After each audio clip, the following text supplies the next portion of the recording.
Jodoh juga salah satu bentuk rezeki. Ketika sudah berjodoh kemudian berpisah, apakah berarti rezeki kita terputus?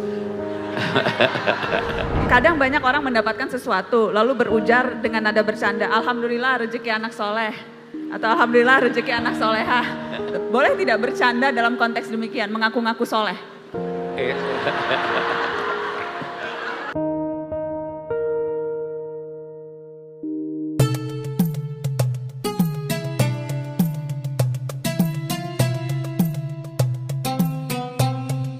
Assalamualaikum warahmatullahi wabarakatuh. Alhamdulillah senang. Waalaikumsalam. Terima kasih teman-teman. Alhamdulillah senang sekali Syihab dan Syihab bisa kembali hadir di Masjid Agung Al-Azhar Kebayoran Baru. Senang sekali Narasi TV bisa bekerja sama dengan komunitas tangga masjid untuk menyelenggarakan Syihab-Syihab. Seperti biasa ada dua Syihab. Ada saya Nana dan ada Abiku Syihab. Abiku sehat-sehat? Alhamdulillah, alhamdulillah.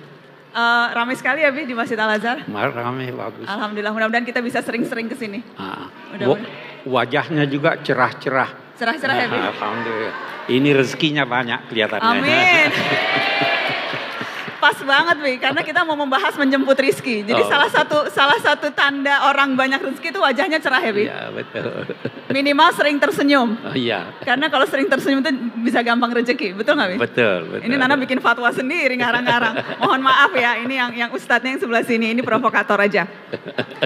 Teman-teman, kita mau membahas soal menjemput rezeki atau rezeki. Dan Nana udah baca, kita sering diskusi, Abi selalu mengingatkan rezeki itu bukan hanya materi. Teman yang baik, pekerjaan yang cocok, lingkungan yang menyenangkan, itu semua rezeki. Dan salah satu sifat Allah itu maha pemberi rezeki. Razak ya Bi? Razak. Ya. Razak, maha pemberi rezeki. Nah kuncinya sekarang, bagaimana kita menjemput rezeki itu Abiku? Ada ayat dalam Al-Quran yang orang katakan berbicara tentang jaminan Allah terhadap rezeki makhluknya. Ayat itu menyatakan wa ma min dabbatin fil ardi illa 'alallahi rizquha. Tidak ada suatu makhluk yang bergerak di bumi kecuali Allah jamin rezekinya. Kuncinya di mana? Bergerak. Kalau Anda tidak bergerak, Allah tidak jamin rezeki Anda. Ada yang sedemikian ekstrim dalam memahami ini sehingga mereka berkata, Anda berusaha atau tidak berusaha, Anda akan dapat rezeki seperti halnya burung. Di pagi hari dia terbang, dapat rezekinya, baru pulang lagi ke sangkarnya dalam keadaan kenyang. Dijawab oleh yang lain, burung itu bergerak. Kalau dia terus ada di sangkarnya, tidak akan datang rezeki kepadanya. Jadi kunci pertama, bergeraklah secara positif. Kalau makna rizkinya sendiri itu apa? Rezeki itu adalah apa yang Anda peroleh. Yang Anda peroleh. Baik karena usaha Anda sehingga memperolehnya, maupun usaha orang lain yang Anda peroleh, selama perolehan Anda itu Anda dapat manfaatkan.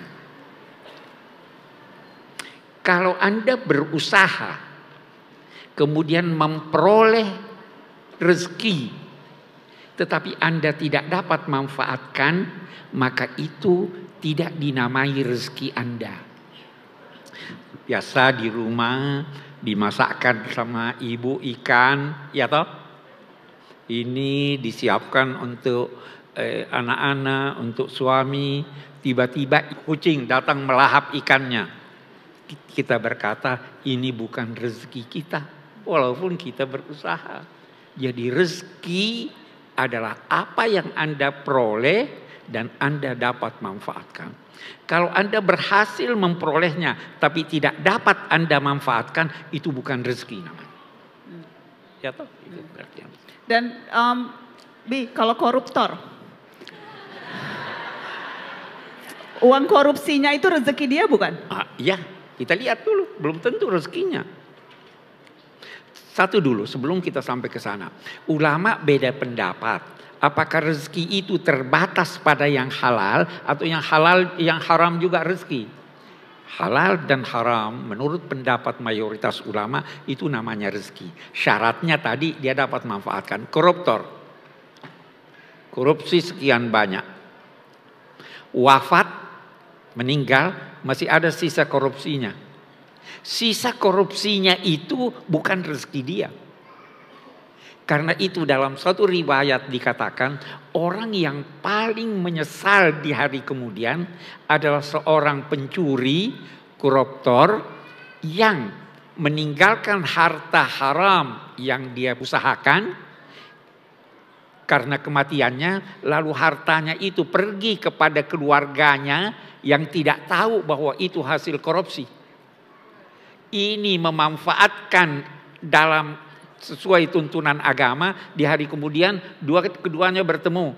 Sang koruptor berkata, kamu tidak usaha tapi kamu dapat pahala.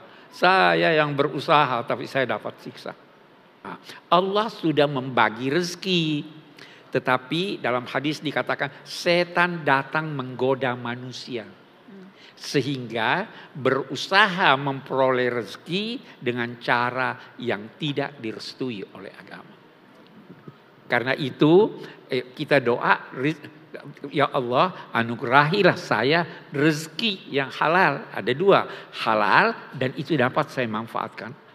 Ada orang punya korupsi, dia ingin berikan kepada anak cucunya sampai 7 turunan. Itu orang yang tidak mengerti itu orang.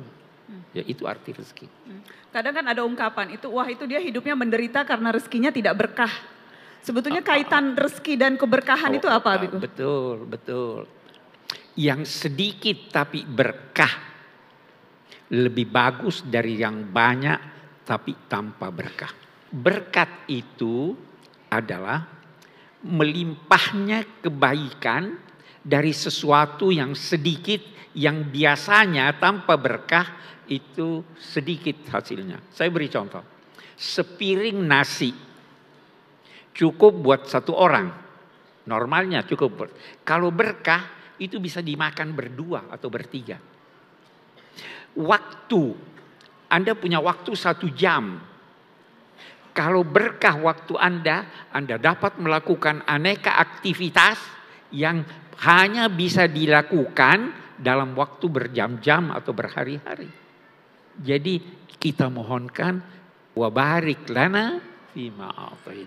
Berkatilah buat kami apa yang kamu anugerahkan kepada kami.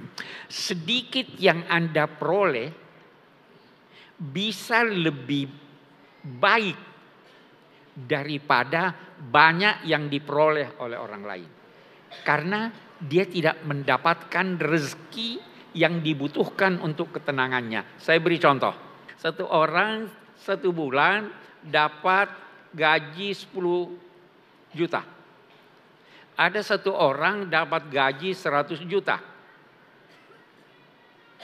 Yang dapat 100 juta bisa apa yang tidak ada yang ditabungnya. Yang ini cukup dengan itu. Kenapa? Yang dapat 100 juta tidak mendapatkan ketenangan. Sehingga apa? Anaknya sakit, langsung dia antar ke dokter spesialis. Keluar duit ya. Langsung dia bawa ke luar negeri. Habis uangnya. Kalau yang ini anaknya sakit dengan penyakit yang sama. Tapi dia diberikan ketenangan oleh Allah. Dia belikan obat itu yang murah. Dia bisa menabung. Jadi jangan pernah mengukur rezeki dengan materi. Ada orang kaya raya, banyak kita lihat kaya raya, tapi dia sakit. Anaknya menderita, anaknya narkoba. Itu orang jauh lebih buruk keadaannya daripada seorang yang berpenghasilan ini, rumahnya bahagia dengan anak istrinya. Rezeki bukan sekedar materi. Tadi Abi bilang menjemput rezeki dengan cara bergerak. Ya. Tapi ada orang yang udah usaha setengah mati, pontang-panting, beribadahnya juga maksimal, tapi rezekinya belum mengalir. Sementara dia melihat tetangganya kayaknya ibadahnya biasa-biasa aja tuh, tapi rezekinya lancar, Bi. Betul. Itu dia tidak sadari bahwa dia telah memperoleh banyak dari Allah. Itu kan persoalan rezeki, persoalan kepuasan hati.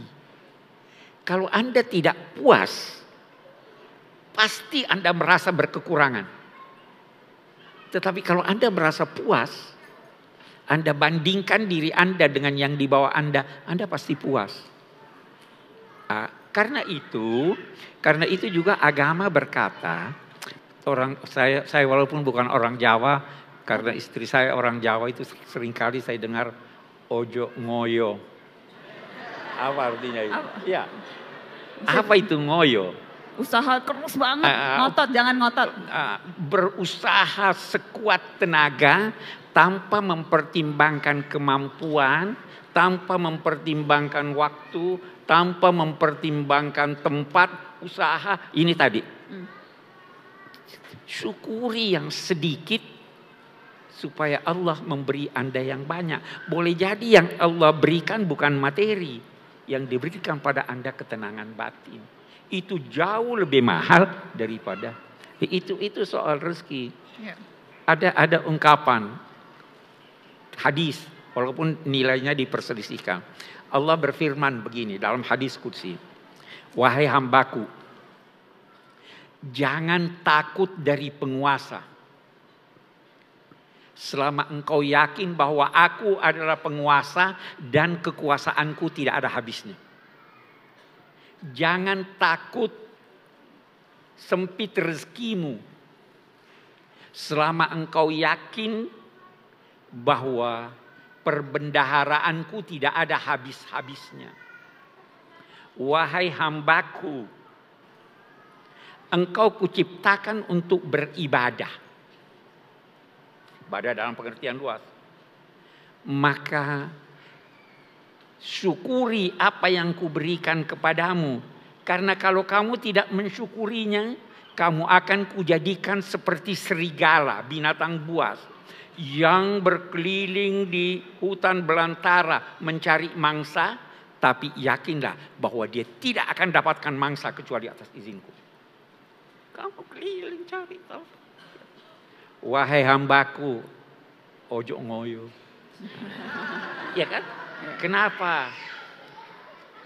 Berusahalah sekuat tenaga tanpa itu tadi. Tidak usah menuntut rezeki esok pada hari ini. Karena engkau pun saya tidak tuntut melaksanakan kewajiban esok hari ini. Besok wajib salat. Salat atau tidak? Harus dilaksanakan sekarang? Tidak. Hai hambaku, aku mencintaimu. Maka demi cintaku kepadamu, cintai jugalah.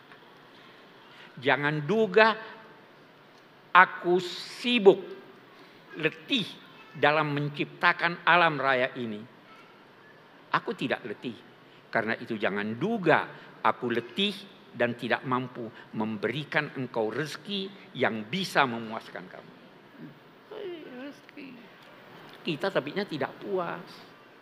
Selalu lihat ke atas. Itu rezeki begitu. Oke, kita akan buka sesi untuk tanya jawab teman-teman. Boleh yang berpeci? Assalamualaikum warahmatullahi wabarakatuh. Apa hubungannya rezeki yang telah ditentukan, ditakdirkan dengan usaha manusia? Yang kedua, apa hubungannya rezeki dengan ajal?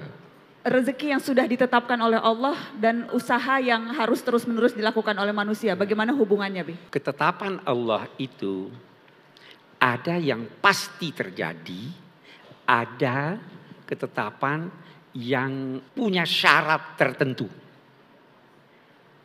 Ada ulama berkata begini, ajal itu dua macam. Ada yang bersyarat, ada yang tidak bersyarat.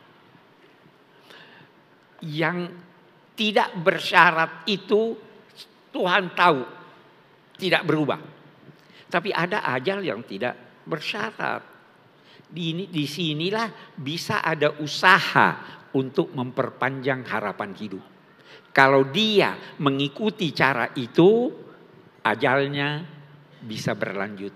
Itu difahami dari firman Allah, walladzi qada ajalan wa ajalun musamma indahu. Dia yang menetapkan ajal dan ada ajal yang lain yang tertentu yang tidak berubah. Rezeki juga begitu. Nabi bersabda, siapa yang ingin diperpanjang harapan hidupnya, ajalnya, dan diperluas rezekinya, maka bersilaturahim.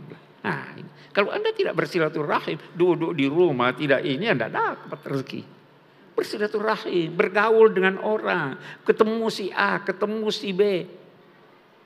Jangan percaya sepenuhnya bahwa rezeki datang pada Anda. Anda juga perlu menjemput rezeki. Kalau pemuda-pemuda bisa ikutkan pemudi-pemudi yang jomblo,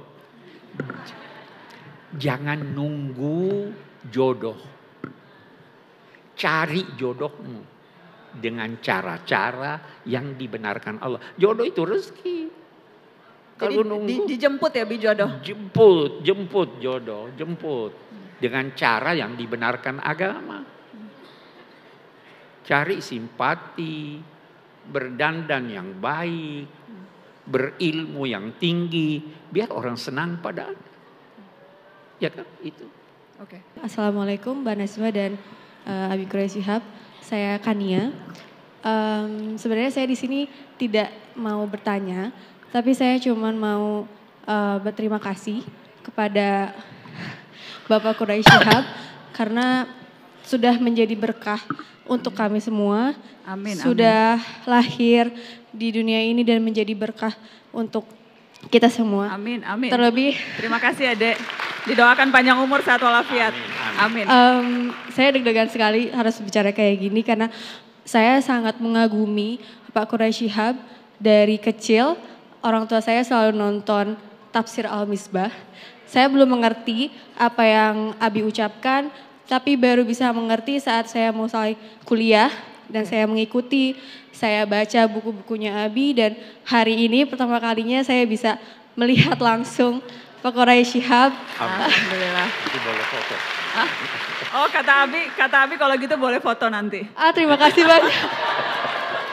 Aduh Mbak Najwa, saya gemetaran sekali ini. Oke, terima kasih Itu Adek. aja, terima kasih Abi Terima udah kasih. menjadi berkah untuk kita. Semoga Amin. sehat selalu. Amin. Bisa terus menjadi guru kami semua. Terima Amin. kasih. Terima kasih, Assalamualaikum Adek. warahmatullahi wabarakatuh. Tadi mau bertanya boleh dioper ke belakang. Ya, yang berbaju putih silakan. Rezeki itu kan tidak hanya materi, berupa ujian atau cobaan atau sakit, itu apakah juga bagian dari rezeki? Kalau ujian, cobaan, sakit itu masuk kategori rezeki atau tidak Abi? Rezeki pada dasarnya yang bermanfaat. Penyakit bukan rezeki. Tapi dampaknya bisa bermanfaat buat Anda. Karena dengan penyakit, kalau Anda sabar, Anda dapat ganjaran. Iya kan? Dengan penyakit, kalau Anda mau menarik pelajaran, Anda bisa menarik pelajaran dari itu. Tetapi pada dasarnya rezeki itu yang diperoleh dan dimanfaatkan dalam arti yang positif. Saya kira begitu ya. Abi kalau cari utang ke sana kemari dan itu dapat rezeki atau enggak namanya? Kalau yang didapat itu dapat dimanfaatkan dan baik, itu rezeki. Utang pun rezeki? Utang pun rezeki. Utang rezeki. Syukur ada yang mau utangi. Jadi syaratnya itu asal bisa bermanfaat dengan baik. Asal bisa dimanfaatkan dengan baik oleh yang bersangkutan. Saya mau tanya simpel aja. Kalau kekuasaan atau power itu rizki apa bukan? Kekuasaan itu rizki atau bukan? Power. Power. Rezeki jelas rezeki. Kalau kita tidak punya power bagaimana? Lihat nanti pemanfaatannya. Sama dengan rezeki kita lihat uang curian itu rezeki atau bukan? Tadi saya katakan bahwa rezeki bisa ada halal, bisa ada yang haram. Nah, power bisa ada yang halal, bisa ada yang haram. Tergantung bagaimana cara perolehannya, ya kan? Nah, kemudian kita lihat dia bisa manfaatkan itu atau tidak, baru dia menjadi rezeki. Sahabat Nabi benarkah menghindari ditunjuk menjadi pemimpin, khawatir bahwa... Sekarang syarat-syarat untuk menjadi pemimpin itu ada. Memang ada hadis, Abu Dzar itu pernah bermohon kepada Nabi, kasih saya jabatan. Nabi berkata, innaka dhaif, kamu ini lemah. Untuk menjadi pemimpin perlu kekuatan mental, kekuatan ilmu dan lain-lain sebagainya. Jadi yang dihindari kalau itu berdampak buruk buat yang bersangkutan dan buat masyarakat. Itu yang Nabi tidak setuju. Tetapi kita baca sekarang di doa, salah satu doa, Rabbana hablana min azwajina wa dzurriyyatina qurrata a'yun waj'alna lil muttaqina imama. Jadi kan kami pemimpin orang-orang yang bertakwa. Itu minta rezeki itu jadi pemimpin. Minta orang rezeki. bertakwa. Oke. Oh, boleh minta. Baik, silakan ya yang berjilbab hitam. Terkait dengan rezeki, bukan sebenarnya saya kemudian tidak mensyukuri nikmat dan berkahnya Allah sampai hari ini. Cuman kadang ada aja gitu bisikan setan yang kemudian bikin saya bertanya-tanya. Saya itu misalnya saya sudah menjalankan semua perintahnya dan saya diberikan rezeki yang alhamdulillah cukup. Tapi kemudian saya melihat ada teman atau orang lain yang dia tidak pernah menjalankan perintah Allah, dia yang mungkin terus dapat yang banyak. Terus dapat yang banyak dan saya pernah mendengar istilah istidraj. Itu gimana sih sebenarnya, Abi? Kita harus paham apa arti takwa. Takwa itu artinya menghindari siksa Tuhan, ancaman Tuhan. Ancaman Tuhan itu ada dua macam. Ada di dunia, ada di akhirat. Ancaman Tuhan yang berkaitan dengan yang di akhirat adalah melanggar ketentuan-ketentuan syariat. Tidak sholat itu ancamannya bukan di dunia, di akhirat. Nah, ancaman Allah yang berkaitan dengan kehidupan dunia itu melanggar hukum-hukum sunnatullah. Nah, salah satu sunnatullah itu adalah kalau mau kaya bekerja. Kenapa umat Islam banyak miskin? Takwanya cuma setengah. Kenapa ada non-muslim kaya raya? Dia berusaha. Nah, jadi Anda jangan berkata, saya sudah salat, saya sudah doa, saya sudah ini belum dapat duit. Doa dan sebagainya itu bukan syarat mutlak guna memperoleh rezeki. Itu bisa membantu untuk menenangkan hati Anda dan mendorong Anda untuk bekerja. Iya kan? Oke. Abi, soal rantai rizki. Ya. Semakin panjang itu semakin sulit diperoleh. Bagaimana kita mempersingkat supaya rantainya pendek, Bi? Iya, sekarang kita lihat. Kita lihat rantai rezeki itu ada yang pendek, ada yang panjang. Yang pertama, rantai rezeki binatang dengan manusia beda. Karena manusia, kita ambil makanan. Binatang tidak peduli halal atau haram. Kalau manusia, baru dibolehkan kalau itu halal. Sudah ada nih rantai satu nih. Rantai kedua, kita ambil contoh banyak rantainya.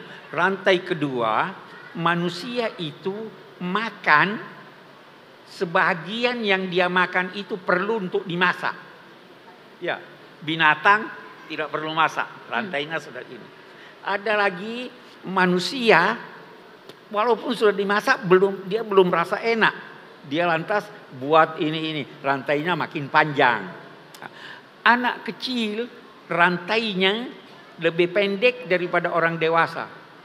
Karena anak kecil tidak perlu berusaha cari makan. Tidak perlu ambil sendiri dia suap. Manusia begini. Nah, ada jalan panjang yang Anda rasakan pendek. Ada jalan pendek yang Anda rasakan panjang. Perasaan inilah yang perlu diatur. Oh, saya tidak bisa makan kecuali ada sambal. Ada yang begitu kan? Oh itu rantai itu menghambat. Puaskanlah diri Anda dengan makan apa adanya. Oh saya tidak nafsu makan ini, itu rantai lagi itu. Jadi banyak rantai-rantai ini yang bisa menghambat Anda puas. Kuncinya kurangi kebutuhan Anda kecuali kepada Allah Subhanahu wa taala. Kalau Anda butuh, lihat itu perokok. Butuh rokok, tersiksa dia kalau tidak ada rokok. Karena dia butuh. Tapi kalau Anda tidak merokok, bangun pagi tidak perlu rokok. Iya. Nah, kalau yang pedas, harus ada ini. Kurangi kebutuhan Anda, niscaya Anda akan berbahagia. Oke. Abi, ini ada pertanyaan yang masuk lewat medsos, jawab pendek-pendek aja ya, Bi. Kadang banyak orang mendapatkan sesuatu, lalu berujar dengan nada bercanda, alhamdulillah rezeki anak soleh. Atau alhamdulillah rezeki anak solehah. Dan terkadang itu terkadang dapat size yang pas aja, Bi, itu langsung wah rezeki anak solehah gitu. Boleh tidak bercanda dalam konteks demikian, mengaku-ngaku soleh?